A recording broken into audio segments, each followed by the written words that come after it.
सबसे पहले अगर भरतपुर में किसी कांग्रेसी से डर उनको लगता है तो वो जाहिदा खान है, उसका परिवार है। लेकिन मैंने ना तो कभी करी है, ना मैं झुकूंगी और ना कभी झुकी हूँ।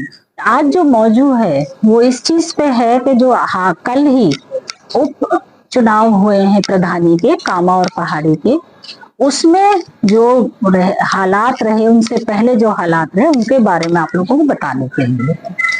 जैसा कि आपने देखा कि अगर देखा जाए तो नैतिकता से तो वो लोग हार गए इलेक्शन, लेकिन फिर भी कहने के लिए वो 2 वोटों से पहाड़ी में जीते हैं, 1 वोट में वो कामा से जीते हैं।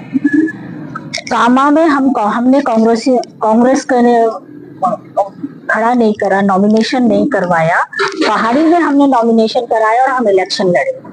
वहां पर उन लोगों ने जिस तरीके का इलेक्शन के दौरान व्यवहार रहा, पुलिस को इस्तेमाल किया, उन्होंने हर मेंबर को धमकाने की कोशिश की, अपने सारे राजनीतिक हथकंडे अपनाए।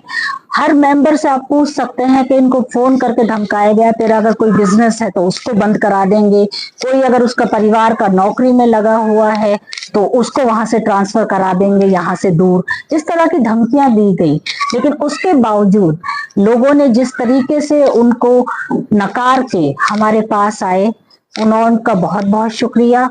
और वो किसी भी दबाव में नहीं आए और इलेक्शन से जस्ट 1 दिन पहले उन्होंने साजिद प्रधान को जो मेंबरशिप से हटाया और शहनाज को भी जो मेंबरशिप से हटाया, उन्होंने अपनी अनकॉन्स्टिट्यूशनल हदें सारी पार कर दी। क्योंकि किसी भी इलेक्टेड पर्सन को आप इस तरीके से नहीं हटा सकते हैं।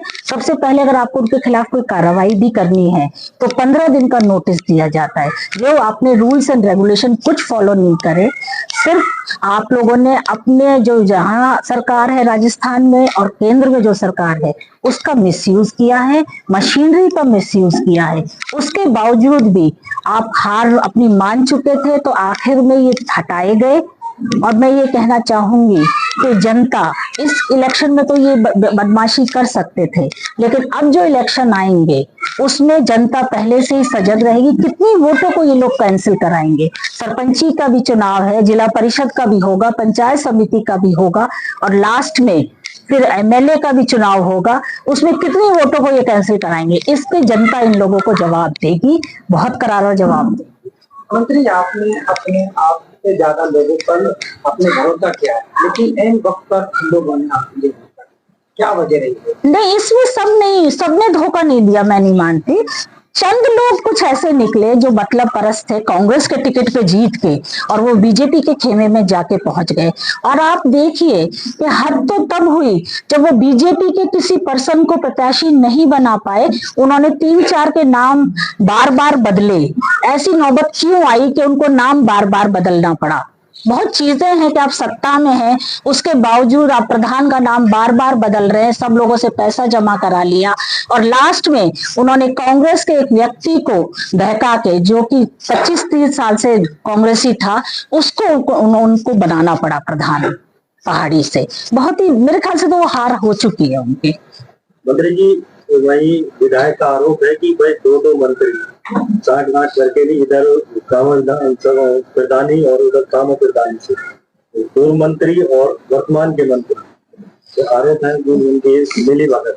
देखिए, जहां तक की बात है कि मेरी बीजेपी से मिली भगत होने की बात है, ये अपने आप में झूठ है। क्योंकि आप अगर इतिहास भी उठा के देखोगे, सबसे पहले अगर भरतपुर में किसी कांग्रेसी से डर उनको लगता है तो वो जाहिदा खान है, उसका परिवार है।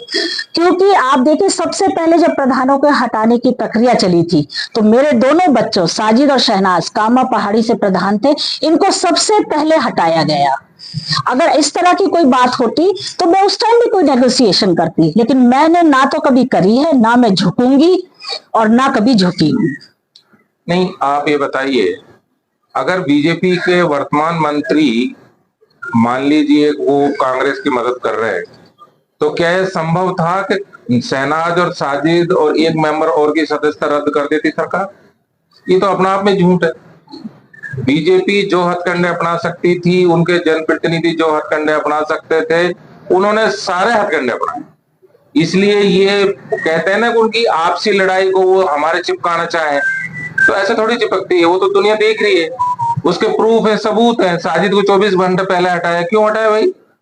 शहनाज को हटाया, एक और मेंबर को हटाया पहाड़ी से। क्यों हटाए? 2 मेंबर पहाड़ी से हटाए, एक कामा से। 3 मेंबर्स की मेंबरशिप रद्द करने की नौबत क्यों आई, जिससे उनका जीत का आंकड़ा बन सके? उनका आरोप है कि कुछ लेन देन जो फंडिंग होता है उसमें घपला किया है। तो ऐसा कोई साबित नहीं हुआ, कोई जुर्म प्रमाणित नहीं हुआ। सिर्फ इस बिना पे कि इनको करना है, बिना किसी इंक्वायरी के किया गया। लेकिन आप मानते हैं क्या, अगर इन्होंने कुछ किया होता तो इस 1-1.5 साल में क्या इनको सजा नहीं मिलती? कहीं कुछ नहीं होता। सिर्फ सस्पेंड कर देना कोई वो नहीं है, टर्मिनेट कर देना। मंत्री जी, इसे क्या साबित होता है कि आगे फ्यूचर में सरकार बदलेगी, क्या फिर जनता को इस तरह का ही व्यवहार देखने को मिले?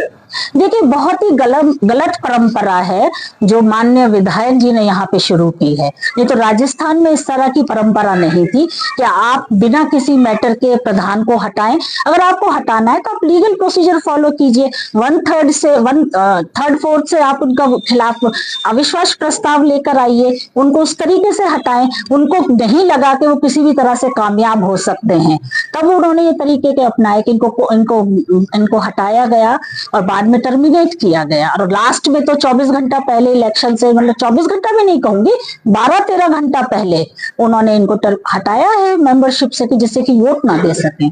वोट देने का अधिकार ये छीन नहीं सकते।